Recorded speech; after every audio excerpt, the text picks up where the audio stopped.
What up? What up? What up? Welcome to the Madden Underground Podcast. It's your boy Brian James, and I'm back with my guys B Guard and Philly guy. What's good, fellas? It's good. How y'all doing? Going good. How about y'all? And we got a special guest in the building today. We got Thomas Graham Jr., Oregon Standout, DB, Lockdown DB, and NFL Draft Prospect, man. So he'll be joining us. Well, you can see he's joining us right now. So he's working on getting that situated, and he'll be with us. Well, in the meantime, we're gonna talk about we got the Madden Classic. Is it the Classic or the Challenge? The Challenge this weekend, right? Madden Challenge. Challenge. Yeah, Challenge. Okay. So, B-Guard, give them the rundown on what's going on this weekend and what people need to prepare for and things like that while we get Thomas situated. All right. So, what it's going to be, it's going to be pretty much like the Classic was. Friday, they're implementing a play a friend with competitive settings. On Saturday, the Xbox will start their qualifying matches. Then on Sunday, the PS4 side will do their qualifying matches. After that, if you're good enough to make the round of 512, which you should be, because it's 512 people, you will play Saturday, and you will play your first 3 or 4 games, and then on Sunday it'll be the top 64, going to the Final Four, and then the following week you will have the Final Four of the Madden Classic and the Madden Challenge playing for the top prize of $15,000 each for each tournament. So the prize pool consists of, I think, like $20,000 or $25,000, one of the things. But anyway, it's going to be exciting. I hope a lot of people from the group are in there and can't wait to see it. Awesome. All right, well, we got TG in the building, man. What's good with you, bro? What's up? Everything's good. What about yourself? Oh, man, we good, man. I'm over chilling, man. Looking forward to talking to you about a lot of things, man. So you ready for that? We finna press you, man. We finna give you the third degree. You all the hard questions. You know, you ain't gonna run away scared, are you? Nah, I'm good. Okay. Just making sure. Just making sure. All right, man. We go. Let you tell the people a little bit about yourself, and then we'll get right into the questions that we got for you, bro. So, tell the people a little bit about yourself.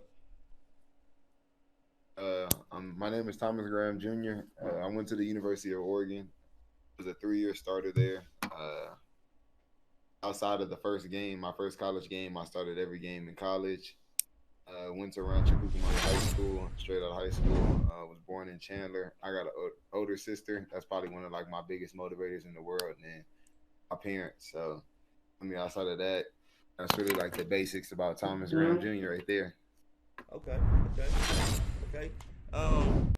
You've been a real competitive player in the Madden Underground leagues this year, which was surprising because most athletes suck at the game because they devote so much time to being elite athletes. You being competitive was actually surprising. What has your Madden Underground experience been like so far on your end? It's been good. I'll say the first season I came in there, and I ain't even gonna lie. I thought I was gonna come in there and go crazy because I was in another league with Marty, and I've been undefeated. Go to Super Bowl every year. Then I hopped in there with y'all, and I think my first year, I went 9-7 or something like that and lost first round. So I was just ooh, that's not a good look or go. Then second season I didn't make the playoffs. So I was just wow, these dudes good. But kind of once I got the hang of playing against everybody, seeing how each one attacked my defense, it started to get a little easier. Started to see who run more man, who run more zone, start attacking them certain ways, who got the lighter box. I had to start realizing I got to run the ball because, me personally, it's Madden. I don't want to run the ball. So I'm throwing the ball 70 times a game if I get to. So I just have to take a chance. I like this guy. Yeah, winning first and second down and just going from there. Okay. Can you repeat that again? You said you like to throw the ball 70 times a game? Is that what you said? And I'm not asking you the same. I just want to make sure I get my scouting. Did I hear you correctly? If I can, I will. But sometimes y'all don't allow it because some of y'all be actually out there got some hard defenses, or you send some blitzes that I can't even block. So you feel me? I just got to make sure I'm prepared. Definitely. Definitely. All right. So obviously you were a standout at Oregon. Had a really good career there. What was the most memorable game you had? Because I'm going to come out and say I'm a University of Utah fan, and one of your last games was that Pac-12 title game where Utah wins, they get into the college football playoff, and y'all embarrassed them. So, and then you got to the Rose Bowl. What game was like the most memorable for you? Like the one you're gonna look back on and be like, that was like cherish that game. Well, I say it like kind of it's within 4 games that it goes within. I'll say the first one would be Washington, the upset win my sophomore year. That was the only time I ever played a sports game or been with a team to where everybody rushes the field. Like that was just an amazing feeling.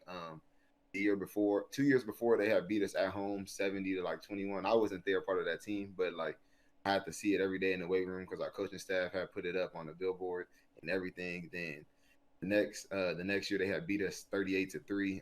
They held Oregon to the first game without a touchdown in like 8 or 9 years. So it was just like they embarrassed us 2 years in a row to where like we just had to go out there and just say we changing the whole culture, whole dynamics to that. And since then we haven't lost to UW. Then next would be USC game. Oh, that was beating USC in the Coliseum, being a Southern California native.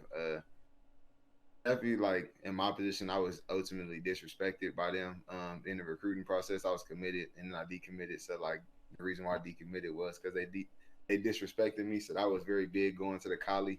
To me, the real score was 56-17. They scored in garbage time, so that don't count to me. Wow. So just blowing them out at the crib, like in front of everybody, was just amazing. Having your whole family there to support you. And then my last 2 college games, winning the Pac-12 championship. I came into a team that was 4-8. That same team had Justin Herbert, Troy Dye when they was all freshmen, getting mollywhopped by the whole Pac-12, come back and go crazy to win send me out now. That was one of my final games and send them out the right way. We went into that game with a different mindset. We said it's either we go to the Rose Bowl or we go to the Alamo Bowl. And like, no disrespect to the Alamo Bowl. It's a pretty good bowl game, but we wanted to go to the Rose Bowl. We wanted to go to New Year's Six Bowl. So we said it's all or nothing, and we wanted to make this season history still. So we had the chance. Went out there. They was talking about they run defense and how they run offense. They was physically dominant. And to us, we prided ourselves on physicality. So we was just like, we gonna go out there and we gonna beat them at their own game. Zach Moss has some yards, but a lot of them came from big broken plays. But like outside of that, he was shut down. EJ rushed for 200 on him. Yeah, I remember that game vividly, and I just remember like right out the gate, like, oh, these guys are way more. They're like winning at the offensive line every single time. Like I've never seen Utah get dominated in the run like that in my fandom. We finally got a Herbert run. Personally, like it was more for a business side for it. The run, number 1 quarterback off the board. Me, even though he didn't get taken off the board, he's still my QB1 forever. But we didn't let Herbert run. He just hurt his shoulder his sophomore year, so we was just telling him, you feel me, throw. Teams was crashing down that side. It started the game off early. They crashed down that side. Herbert pulled it, and then after that, it started opening up the lanes for CJ, and everybody went crazy after that. And then the Rose Bowl, that one was kind of a surreal game, a surreal moment, just because like when you looked up in the stands, like before the game, it's just like, wow, I played here in my freshman year when we played UCLA, but it was nowhere near the same because when I looked in the stands pregame, I'm just like, wow, I'm really playing in the Rose Bowl, but it didn't still feel like I was there. We walked into the tunnel, came back out, you see half yellow, half red, the whole stadium field cheering, going crazy. I'm just like, wow, I'm really playing in the Rose Bowl. Like, this is something I always dreamed of. I remember seeing Reggie Bush, DeAnthony Thomas, Michael James all in it to like, I'm finally like, yeah, like this is me. And then getting the pick in there was just like, just solidified it. Like I got to pick at the crib in front of moms, dad, everybody. They got to see it. Aunties in there, cousins. Like it was just amazing. That's what's up. All right, so you did a lot of name dropping. ways you took us down memory lane. So I gotta ask you straight up. Who is the best player that you played with, and who's the best player that you played against? The best player I played with, I'll say, is either Justin Herbert or Penei Sewell. When it comes to the offensive standpoint, those two dudes just did crazy things. But the thing is like the same thing you guys saw Herbert do this year, he was doing in practice. But even worse. Like he was like if he had a practice film highlight tape, it would be way better than his games highlight tape that he had at Oregon, because some of the throws he made was crazy. And then Penei, just a freak of nature. You don't ever meet a guy that's that big, 330 pounds, that can move. Like he's a deep. You might think he a skilled player how he move. Wow. He's next level. I seen one play against Washington. You could look it up. It kind of sealed the game for us.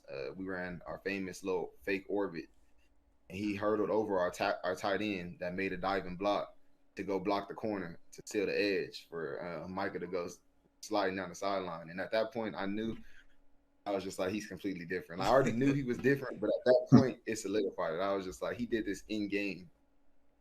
And then the best player I played against, I'll have to give it to Brandon Ayuk, or I'll say Bryce Love. Bryce Love was hard tackle, very hard tackle. Bryce Love was raw at Stanford. Yeah, Ayuk was the man at ASU. But Bryce Love, my freshman year. Oh my goodness, I think within 3 carries he had like 130 yards. Like it was just like fast, strong. All they did was toss it to him, go like this, pick a hole, and boom, he was gone. You didn't even. I think I tried to chase him, almost pulled my hamstring. I was like, yeah, this dude is different. Man. Okay. I got another question for you too. Who would you say you model your game after? Is there any player in particular, or group of players that you model your game after? Marcus Peters and Stephon Gilmore are 2 players I really like. Marcus Peters a lot. Like that's who I think the best corner in the league is. People say otherwise. People talk about he gets beat and stuff like that. But like at the same time, he has the most career picks since he's been in the league by 50. I think it's by like 10 or 11. Like nobody's doing what he's doing with the production at the ball. At the end of the day, it's about the production at the ball. Because I can guarantee you, if you compare the interceptions that he has and the interceptions he returned to the house, is nowhere near as many touchdowns he's given up. Definitely. Yeah, he's a playmaker. Like he's always been a guy who always takes that chance. A ball hawk type guy. All right, so that like he's that talking mess, that like, you feel me, letting his presence be known is like really why I mess with Marcus Peters. Like, you feel me, he from Oakland by the way he act. Wait. So, are do you talk trash on the field? Are you a trash talker? Oh yes, yeah. Oh, okay. Because I in the league, you being a trash talker, I would assume you would talk more trash during Madden games, and I don't really see you capping like that. Well, like, but some of y'all, like, one, I don't be on the mic with y'all. If we was on the mic, I'll be talking mess. But 2, also, like, some of y'all was actually getting me the first time we played. So it's just like, I can't talk. Like, I talk when I'm losing, but like, it's not really like, if I'm next to you, I'll talk. But like, I can't really say nothing. Y'all here, like, I'm over there talking mess, and then one play bomb me. Like, I just, I backed up a little bit. On the sim league, I'll talk some mess stuff. Okay. All right, so. Having said that, Marcus Peters and Stephon Gilmore, those are 2 guys you model your game. I want you to build like the perfect DB. Like, you have like features like with hands, speed, footwork, like toughness, all that. Like, build your perfect DB. I'll say the obvious is Jalen Ramsey's height and length. I'll go Marcus Peters' ball skills. I'll go Xavier Howard press tech, and I'll go Darius Slay versatility, and speed, and then I'll probably that right there. I don't think the receiver will catch a ball on the DB that's built just like that. Oh yeah, that's true. I definitely agree with that. Definitely agree with that. That's locked down. That's locked all the way now. Okay. You know what? You doing a good job so far. You doing a good job so far. All right. But look, I'm about to hit you with the question. All right. So I hope you're ready. So here it comes. I want you to tell us which uniform for the Oregon Ducks is the one. Oh yeah, Which that's a one good is the question. one? That's a good question because Which one Oregon is got the one? jerseys. I need you to know Are we what going is by your favorite Oregon Duck uniform? the one that I played in or the one just in general? Just in Nah, general. just your favorite, that one where you put it on and you start doing Wakanda, and like you just like that's I'll say if we're going by just in general, I'll go with the Ohana jerseys that they just dropped this year. Them Polynesian jerseys was different. But if we're going with the ones I played in, I'm going with the Jordan jerseys. When we dropped that, we had the elephant print numbers with the green on the outside, all black, midnight game against UCLA. It was just like I'm looking they at got that to a point. Ohana. Yeah, that jersey's When crazy. we I'm dropped looking the at the Jordan Ohana jerseys, jersey. That one is. yeah, they were so mad when we dropped the Jordan jerseys. We actually couldn't wear Jordan jerseys no more because of that. Because the Jordan schools that was sponsored by Jordan was just like, why is their jerseys better than ours? Oh wow. So it was just like, yeah, we had dropped something and they was hurting. We had the 11s too, the lows and the mids for the cleats. So it was different. And then the elephant print, like the gloves had elephant print on it too, like with the O on it. So it just, Oh, that's I fire. kept all that. I ain't even I mean, my cleat. So you took it. You stole it. Oh no, I just like they gave it to us. Oh, and okay, they gave okay. us- You're admitting to a they gave crime us on the two- air. They gave us two pair of cleats. Okay. They gave us our 11s, and then they gave us our what's the name? Our regular ones, basically like the Nike ones, but just with Jordan on it. Okay. I got another question, man. Hey, so with you this whole draft process, like what have you been doing to prepare for the next level? Like I know you've been preparing for this your whole life, but at this particular time, like what are you doing to prepare for the next level, and who are you looking forward to covering the most once you get to the next level? I'll start off with the first question. I'm looking forward to covering all the dudes that's top receivers. Devontae Adams, Calvin Ridley, Julio Jones, Tyreek Hill, Keenan Allen, like all the top dogs I want to go against. Because at the end of the day, if I get got, I get got. But it's going to, one, make my game better. And then, two, like, if I do what I got to do during those games, during those matchups, it's going to put me at the level of play that I want to be at.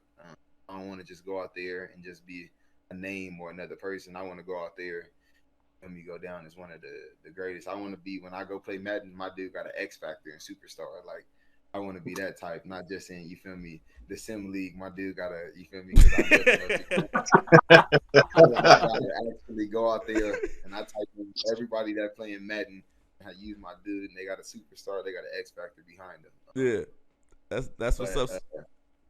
The things that I did to prepare, I work out twice a week. I'm not twice a week, twice a day. I'm sorry, 5 times a week. And then like the last, I want to say month and a half, it went up to 6. So on Monday, basically, if I walk you through my schedule on Monday, I go to my speed coach in the morning. Then after that, I go lift at 2, and I'm basically chilling for the rest of the day. And on Tuesday, I go to my my training group, phase 1 in Las Vegas right now. That's what I'm training with. And we'll go do lateral work. So we'll work on the L drill, the shuttle, and then I'll go lift again. Wednesday, I'll go to my speed coach. Then I go do yoga. And after yoga, I go get a massage. Yeah, yoga helps a lot. Okay, wait. You got to tell me how yoga helps, bro. That's something to do. I haven't heard anybody mention yoga before. One, it helps you learn how to breathe, but like your muscles being tight and loose. It's also about like putting yourself in a certain position. So like move in a certain way just so you can create more room so you can actually like stretch farther and go farther. But my main thing of doing it, one, was because I wanted to become more flexible, and 2, know how to use my breath, because breathing can help you stress down any situation or just help you control any situation. So Definitely. Sometimes you just sit back, take a deep breath. It changes the whole situation, whole relaxation of everything. Okay. Okay. And I go to yoga, Okay, get a so massage on Wednesdays. Thursdays is the same as Tuesday. Friday's the same as Monday. Saturday, we do a thing called Big Bench, basically preparing us for our 225 max. And then we go run hills, and I get a massage after that. Sunday, my relaxed, chill day. Okay. Okay. all So right, what? so you mentioned earlier that you decommitted from USC. Yes.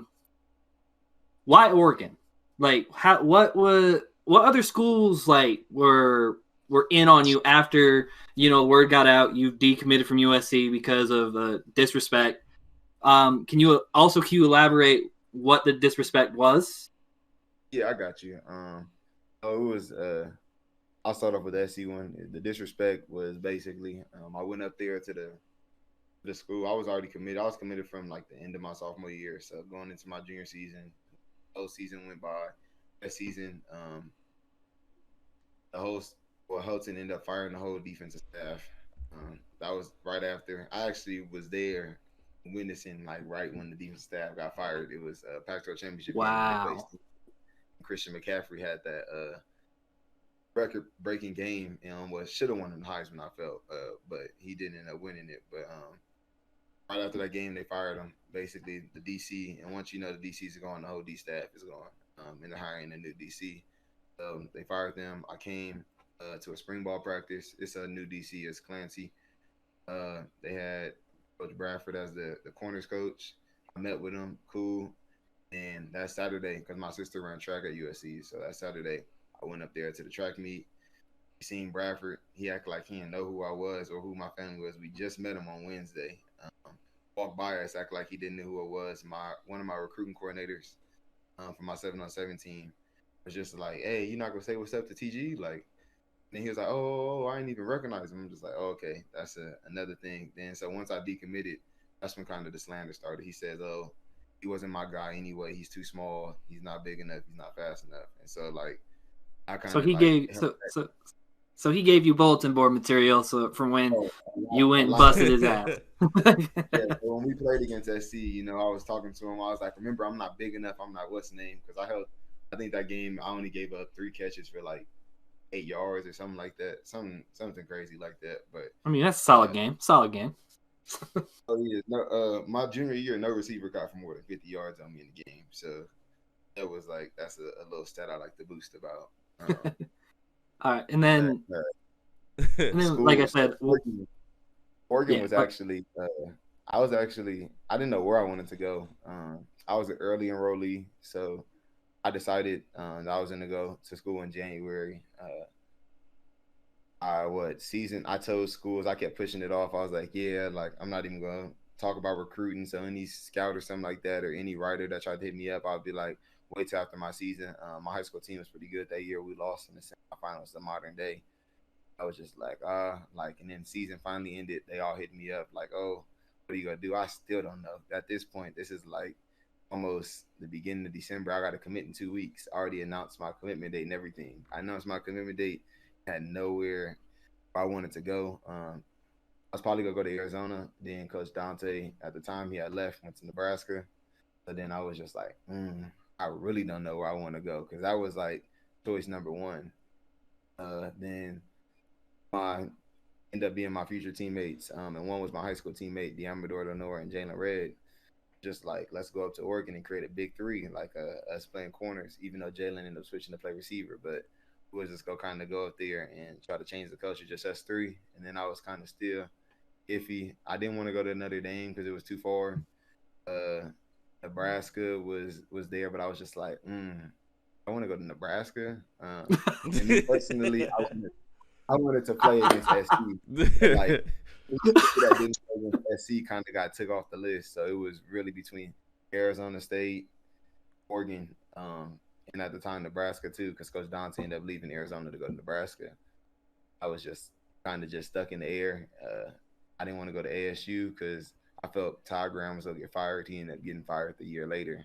Wow. So Coach Taggart ended up Oregon coaching staff actually ended up getting fired a week before I committed, and I'm just like, dang, like that kind of makes it to where like it's Nebraska's the choice, but I don't want to go to Nebraska. Coach Taggart called, set up a meeting, came to the in-home visit, told me, and I committed on Tuesday to him, and then I publicly committed like that Thursday or Friday. Okay. So Taggart was pretty much the guy who got you on board with Oregon. Yeah, it was. Yeah, he got me, and then one thing that also got me is like he allowed us to help like with the hires that he brought in with the coaching. Coach Hayward was there for me for all 4 years. And I was one of the DB coaches that he allowed us to bring in, which was amazing because I was committed to Hayward when he was at SC. So it was good to have somebody that one wanted you from the jump and who had your back. That's what's up. That's what's up. That's awesome. That's awesome. That's a big deal though, man. Like I don't know if people telling you this or not, but like you doing a lot of stuff that us gamers wish we could do. Like for us, that window is come and going. Like you know what I mean? Like a lot of like we have had opportunities, so we living it out through the game right now.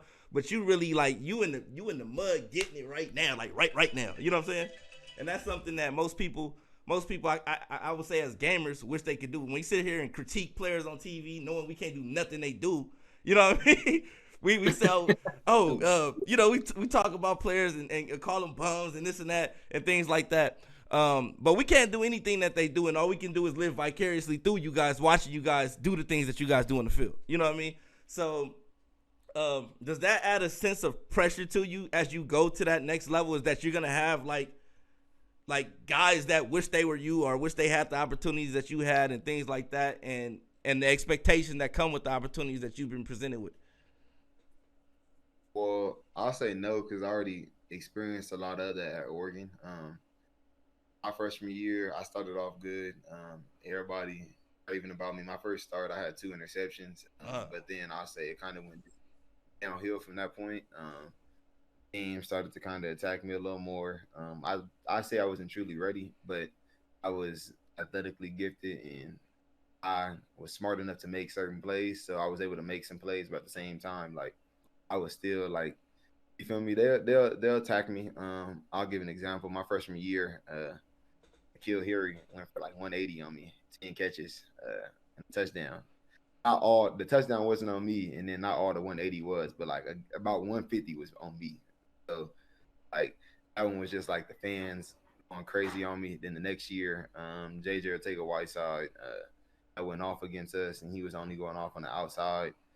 But then we ended up losing that game. So like fans was like going crazy in on me, and then N'Keal Harry ended up coming back to Oregon to play us in Eugene, and I held him to 0 catches that game. So it was like kind of just like I like when the fans is doing that stuff, because one, it motivates me, but it's also like it's giving me a sense, basically not allowing me to feel entitled, because it's just like at the end of the day, like anybody can get got, like, and that's kind of what it showed me. Like it level-headed me. I went into there. I was a high caliber recruit coming out of high school.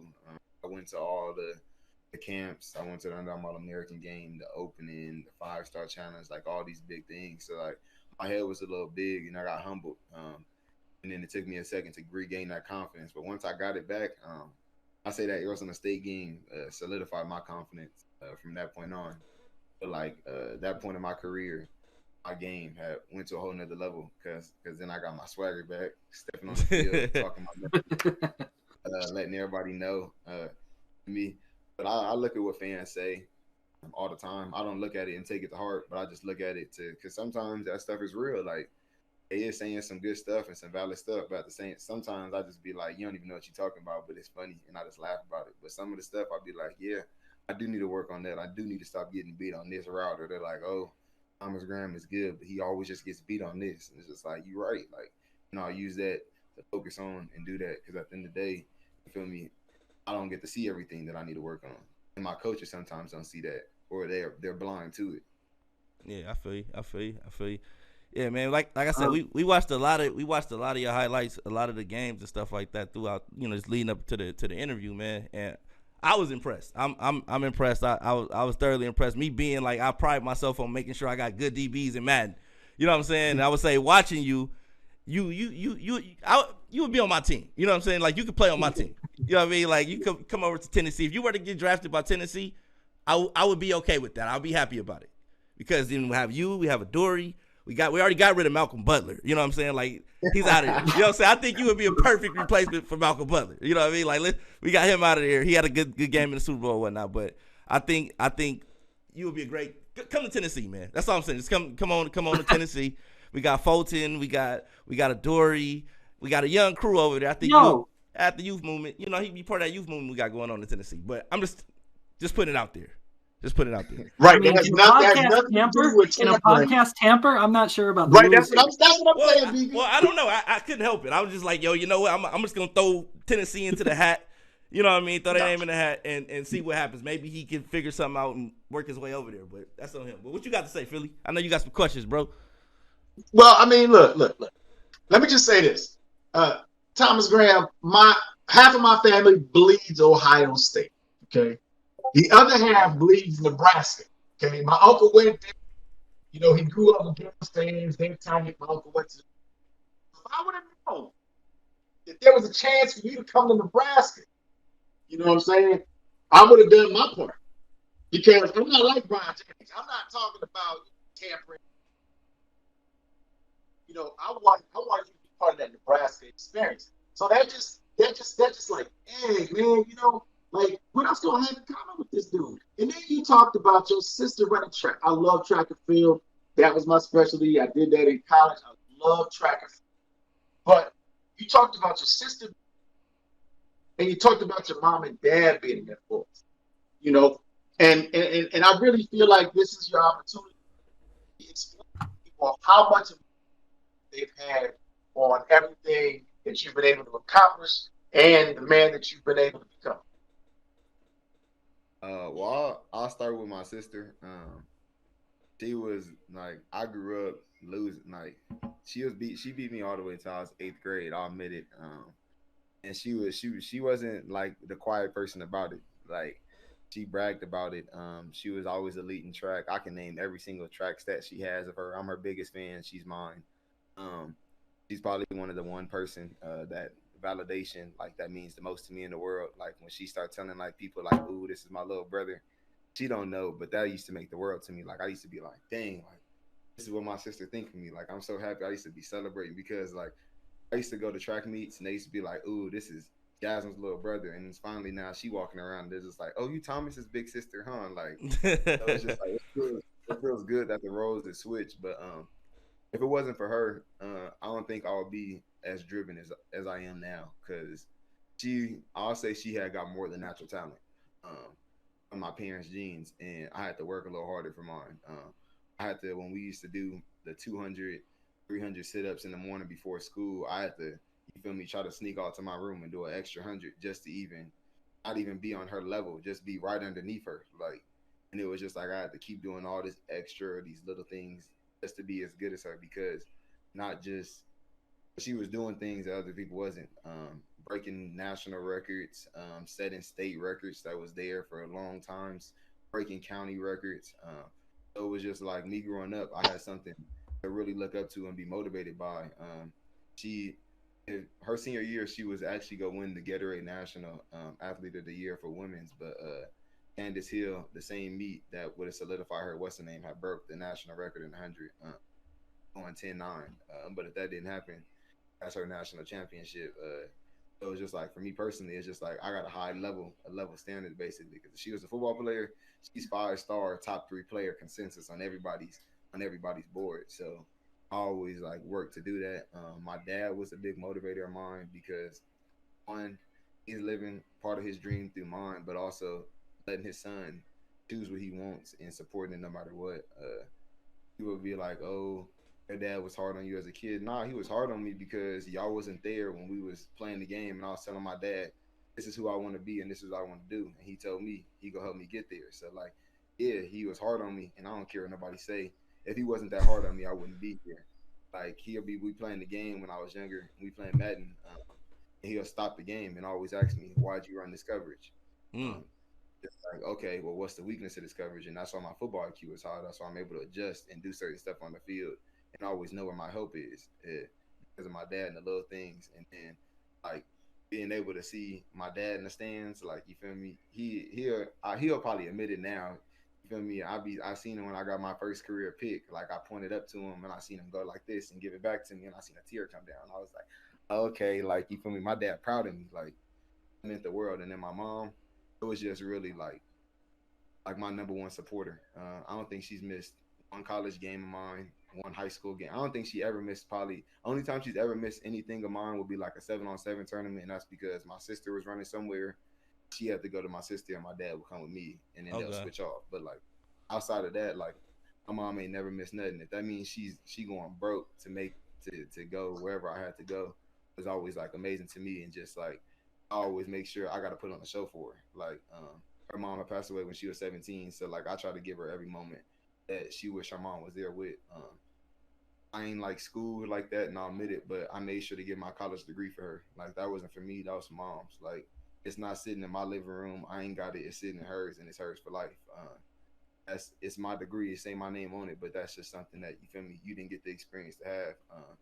And the academic side was her. She got a master's degree, so she say she the smartest in the house. But even though I got a bachelor's, I still say I'm smarter than her. But you know, I love the mom. That's what's up. That's what's up. I see a lot of love. I see a lot of love in the chat too, coming from. I think I would assume these are your family members, because they're agreeing with everything you're saying. I see Valerie Harper Williams. I see That's my auntie. Tanisha Yeah, Graham, Tanisha Ben Graham. That's my mom's. That's your mom's right there. She still ain't missing nothing. Still not missing nothing. She's not missing a podcast. She ain't missing a Madden game. She ain't missing nothing. She there for it all. Shout out to moms, man. Shout out to moms. Mm-hmm. A lot of people he got, like, a lot of love coming for him in the chat, man. That's shout out to them. Shout out to everybody in the chat too. All right. So I think everybody knows that it takes a lot of hard work. It takes a lot of sacrifices to get to the level that you're about to go to. What are some of the sacrifices that you personally had to make sure that you were good enough to get to college and now good enough to be in the NFL draft? I say it started off in high school. I give a shout out to Coach Brown, Anthony Brown. He used to wake up, and my training partner Cam Bynum. We used to wake up 3 times a week at 5 a.m. Days that we couldn't go after school to get extra DB work in. And dude, I ran track my whole life, so like during this all season, it was really never all season. I didn't really always get to hang out with some of my friends. Got to a time and point to where my dad was just like, you couldn't be around me if you wasn't really working with me. So my best friends, Raymond, Q, our little group we call Ace, we'll go work out, and then we'll all come back to the house and go kick it. That's because they knew they couldn't hang out with me if we didn't go work out. So it was just like surrounding yourself around people that's willing to sacrifice for your same dream. And then I'll say in college, I used to do an extra after every practice. I'll go to my coach. We'll get extra certain drills in. I'll do some extra drills in. But it was just always the extra work because I was never really the person that was actually just 100% athletically gifted. I have a lot of athletic gifts, but I had to work for a lot of stuff. I had to stack skill on top of skill because if I was never really the biggest. Majority of the time I'll be the fastest, but sometimes I wouldn't be the fastest. I was never really the strongest, so I always had to find a way to do better. And then like definitely in college, I was always a smaller one until like my junior year. I'll say when I actually put some weight on, like being 193 out there, even though that sound like it's pretty smooth, it's small compared to some of these dudes. You go against a tight end, he's 6'5", 250. You go against some of these big receivers like N'Keal Harry's like 6'3", like 225. Like you're going against dudes that's actually like grown men, and I'm a 19-year-old, 18-year-old kid going against him at the time. So yeah. It's just like I always had to do all the little things. Make sure you got to be great. Sacrificing not going to parties, not traveling certain places. It's just like, I mean, how bad do you really want it? Yeah, that's major. That's major right there. But that's a testimony as to how you got to where you are and where you're going. You know, just making those type of sacrifices. You know, and the sacrifice you said your dad made. You know, trying to keep you around like-minded people. You know, that's a big deal. Like I think for young men, especially young African American men. making sure you keep your boys around like-minded people that are going on the same, are trying to get to the same, are trying to achieve the same goal that you want your son to achieve. So that way it's not going to be any distraction because they all got the same goal in mind. So I think that's major right there. To this day, still, like when I go home, my best friend Raymond, I gotta work out. Like he like, hey, let's hang out. I'll be like, oh, I gotta go to Brown. He was like, well, looks like I'm going to Brown too. He don't play football no more, and none of that. We'll still go out there, go work out with me. Oh, that's what's up. Probably hit Chick-fil-A. So it's just like, feel me? It just kind of created a habit to where it's just like, you feel me? We got no option, but help me be great in that way. That's major. That's major. What you got to say, Philly? You sitting over there in the dark now. You Hey man, hey look, hey look. It's more than that, man. Hearing you talk is very inspirational, Thomas, because you show love for your big sister. You show love for your brothers. You show love for your family. You show love for the people that help you get to where you're going and the places that you want to go, and you don't shy away from that, right? And you take them with you.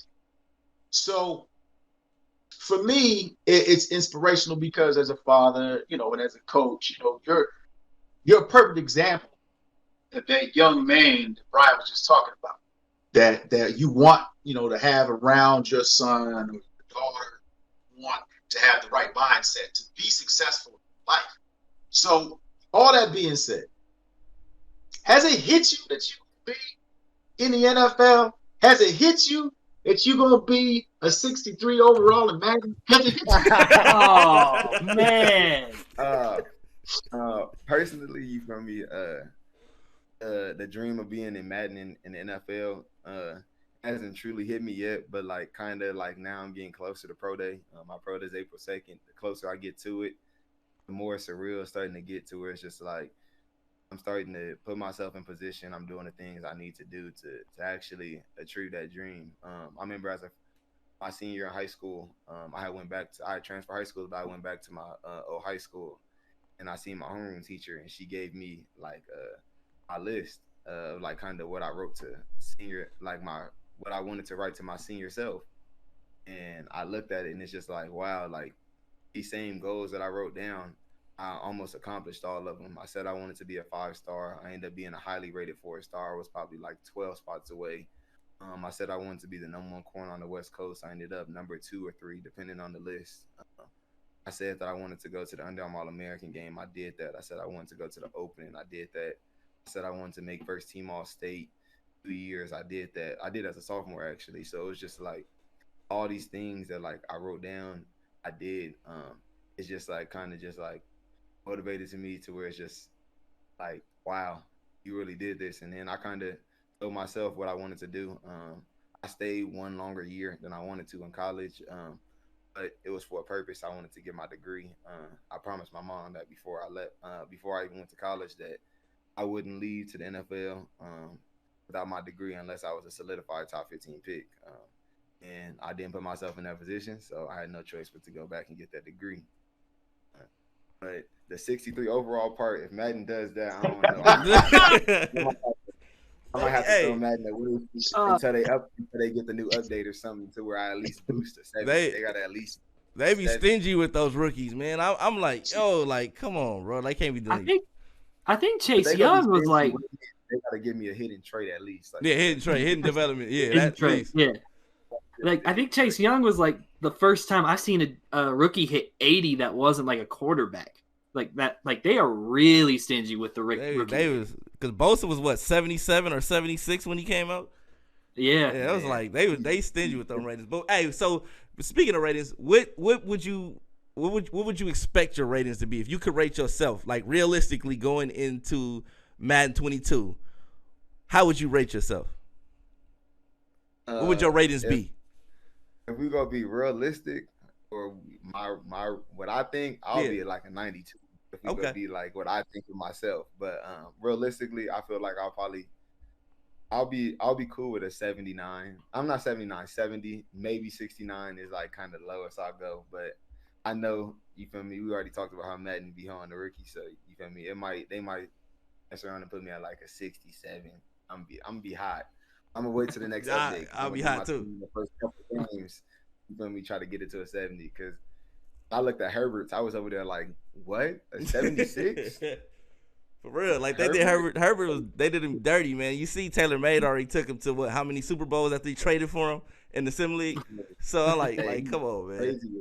Crazy with Justin Herbert, but man, yeah. So what would your speed be in Madden? What would you give your speed in Madden? After Pro Day, you feel me? I'm not gonna tell y'all what I think I'm gonna run, but after Pro Day, they gonna have my speed smooth. But I think if it was just to go right now, it'll probably be like a 90 or 91. Okay. After Pro Day, it's for sure gonna be higher than that. Oh, for sure. And y'all, is the Oregon Pro Day gonna be live on TV like some of the other schools? Yes, it should be. We have two very high prospects outside. Well, we have 6 guys that's going that got invited to the combine. So, but we have a top five pick in Panay. So it's gonna be a lot of media there for sure for him. Okay. So it's my time to shine. You feel me? They gonna be there for him, but I'm gonna try to steal the show. Oh yeah, got to. Of course. Got to. So, we talked a lot about football, like your college career, your high school career. What are things you like to do outside of football? Like, what do you do to unwind? I play Madden. Like, that's really what I do. That's like, that's why I was like kind of happy that I was able to get into this league because this was probably one of the first leagues I got into where I wasn't number 1 in the league. I feel like now in the Sim League, I hopped into, the top 6 ranking finally. It took a minute, but I finally feel like now that I actually can give somebody a challenge because Ravens that last season, he blew me out. I think he beat me like 77-21. That's probably the worst Madden win I ever done in my life. Like, I felt so disrespected. Then came back in playoffs, ended up losing by 1 because I wanted to go for the win. It was a 21-point comeback in the second half. I said, I got no option but to go for it all. Ended up falling short in the goal line, but he was the only one that I was the only one that gave him a 4-quarter game in the playoffs, so I was actually pretty happy with that. But I'm coming to try to take that AFC title this year. Oh, that's what's up. Hey, would you being added to the Xbox Pro League? What type of damage do you feel you can do in that league? Because that league is it's way different from the simulation league. It's more tournament style. So, like, what do you think you're gonna be able to do in that league?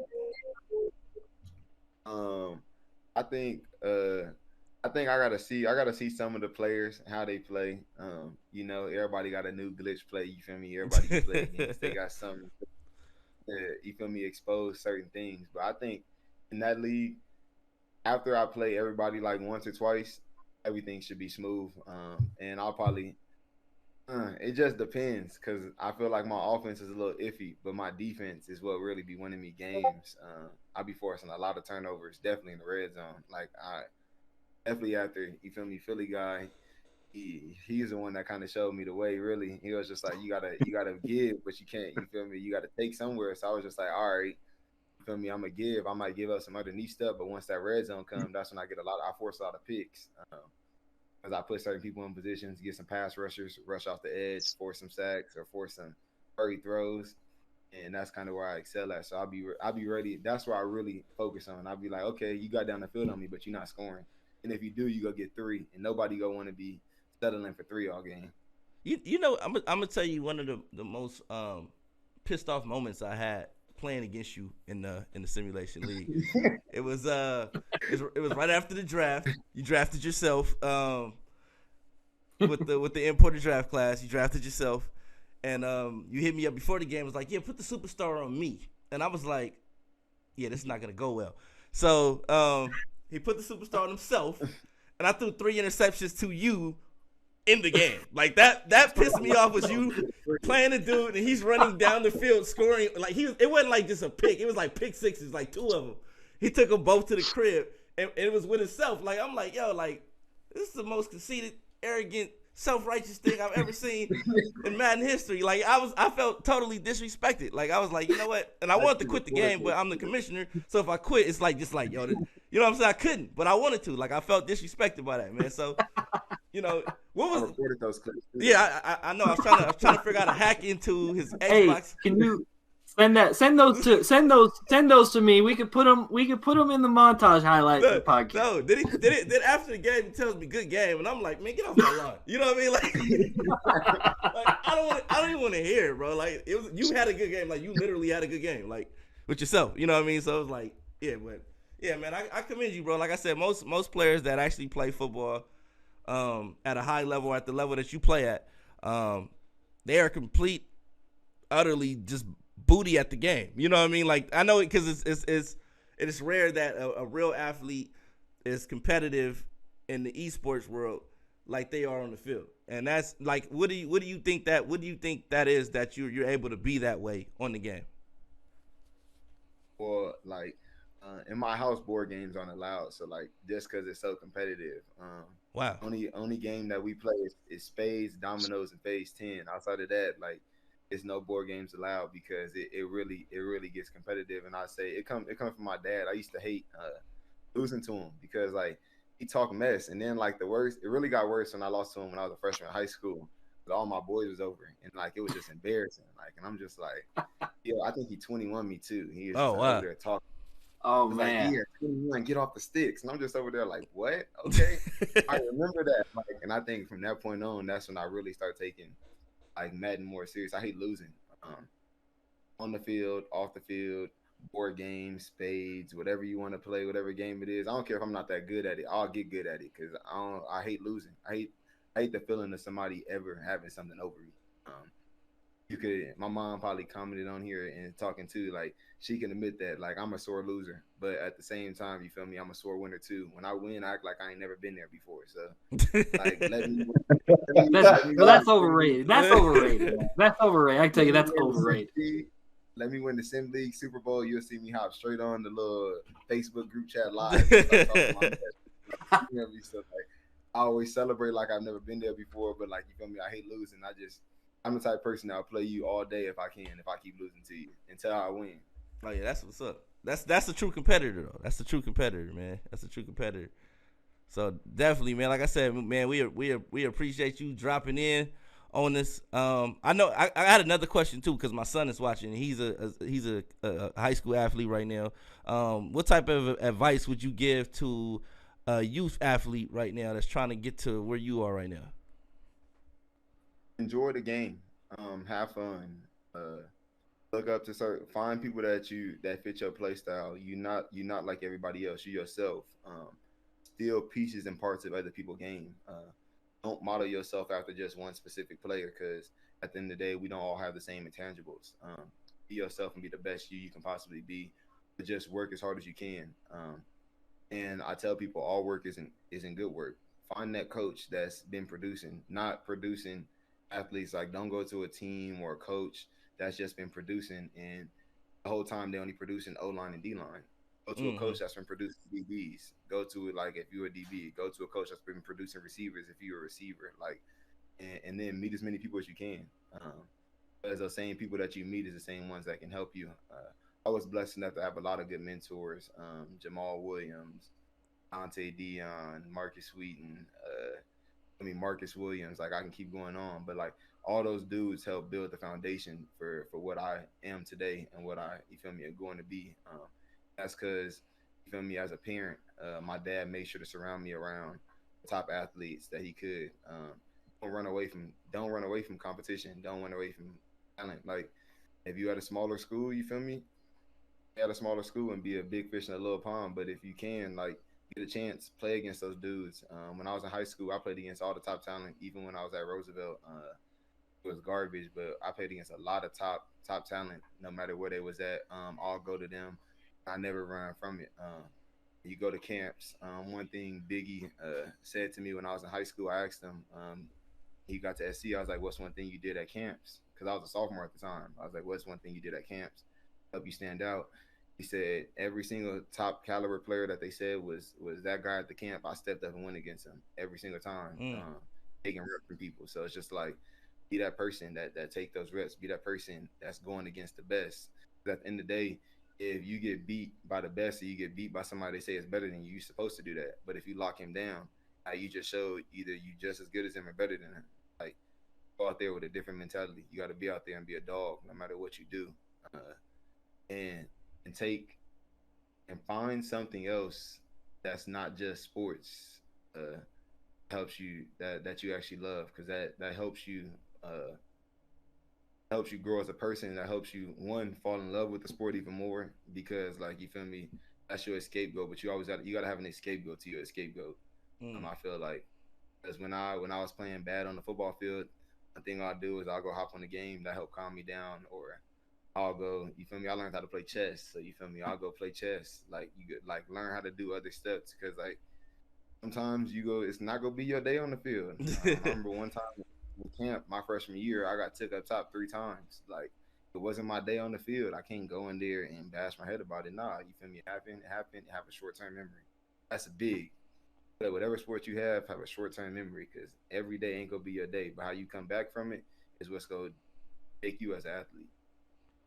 Definitely, that's good advice. So, any youth athletes tuned in right now, make sure you guys take that advice, heed that advice, and you don't get this type of advice every day from somebody that's doing it, and make sure you take that advice and run with it, man. So, yeah, I appreciate you, Thomas, man, dropping through. Thomas Graham Jr., man, gotta say, Jr., give your pops his credit, man, for creating. You know what I'm saying? So I'm gonna say Thomas Graham Jr. Make sure I always put the junior on the end of it, because I got a junior too. So I'll make sure he do the name right. You doing the name right. I'm sure your father's proud. Everybody's proud of you. We proud of you, man. Proud to just be part of your journey and be able to witness it. So like I said, we appreciate you dropping by. Appreciate you participating in the league and being competitive in the league, showing up every week. And you one of the active dudes. Like, that's why I've been booting cats out. You know what I'm saying? That's why you in the pro league now. I got rid of some cats. 'Cause I'm like, this dude is in the draft and he's still making time to get his games in. And what's your excuse? You ain't even working right now, bro. Like, like, you ain't even got a job right now. Why is you not playing your games? But yeah, man. So definitely commend you, man. Kudos to you. Everybody in the chat, like I said, man, I wish I had some of the love you getting in the chat right now, man. Your family love you, bro. So yeah, man, make sure you Takes a village. Yeah, man, they definitely got a village in there right now. So shout out to everybody that's tuned in. You guys can tune in too, even when he's not on here too, if you guys want to. We appreciate that. You know what I'm saying? But nah, yeah, appreciate y'all coming through. And hit the like, follow, subscribe, and we definitely gonna have Thomas Graham Jr. and make sure I get that junior part on there, on here more often, as frequently as he's available, and just to get an update on your progress and what's going on with you, bro. Because like I said, we proud of you, and everybody else is. I'm sure that was tuned in is proud of you too, man. And I think with your words and stuff, the type of man you are, it's good to see what type of man you are, because you're an upstanding dude, and we all got nothing but respect for you, bro. So thank you. Anything you guys want to say? Because y'all over there kind of quiet. Yeah, I'll go first. In this hour, like, I don't think we've ever talked out before this. Yeah. And getting to know you from the answers, like, you sound like, we already know that you're a great football player. You sound like an even better person. I sense a lot of, like, confidence and humility with you, and sometimes it's hard to get one of those things and the other. And with you, like, I feel like that's, like, way more important right now. Like, you sound like an even better person than you are a football player, and you're a pretty damn good football player. And I wish you nothing but best of luck with this pro day coming up and the draft. And I hope you get put in a really great situation, because I want to see you succeed. I want to see you in the league for the next 10, 12, 15 years. Yes, sir. Same here. That's the goal. Man, y'all really making it hard for me. You know what? I'm going to step up to the plate. Mr. Graham, you know that we got a title to be playing for later on. You know that. So when I heard you give me some props, I'm like, don't be trying to butter me up, bro. Don't be trying to butter me up. You know what time it is. And all I can say is Brian, man, they just keep hitting home runs out the park. There's really nothing that we say. that's really gonna encapsulate everything that you've gone through, everything that you shared, everything that you're about to do, outside of just being just really just being proud of the young man that you are and the young man that you're going to be, because it's just such a positive thing, and like Brian said, it's a great for role model, great experience. And even though I plan on knocking upside your head in the next couple of days, man, I want to see you get up off the mat and rise to the X factor of the NFL. Make sure you get deserve work, and make sure that you treat your auntie, the one that got you that PS5. You gotta make sure that you hook her up, because you didn't say nothing about that on the show. And I was waiting the whole time. I was like, is he gonna say something about that PS5? Nope, he ain't seen nothing about PS5. Well, you got a PS5, bro, to give the credit. You didn't get a shout out to the person that got you a PS5? Oh my God, man. Well, my cousin got it for me, but you feel me? I'll give a big shout out to my mom and sister for making sure it got to me. Okay. When it got shipped to my sister's house, you feel me? My mom made sure she got it for me. So you feel me? Thank you. Yeah, there you go. Most def. But yeah, hey, like I said, we appreciate you stopping by, dropping through, man. And you definitely, like I said, you got a calling on you, bro.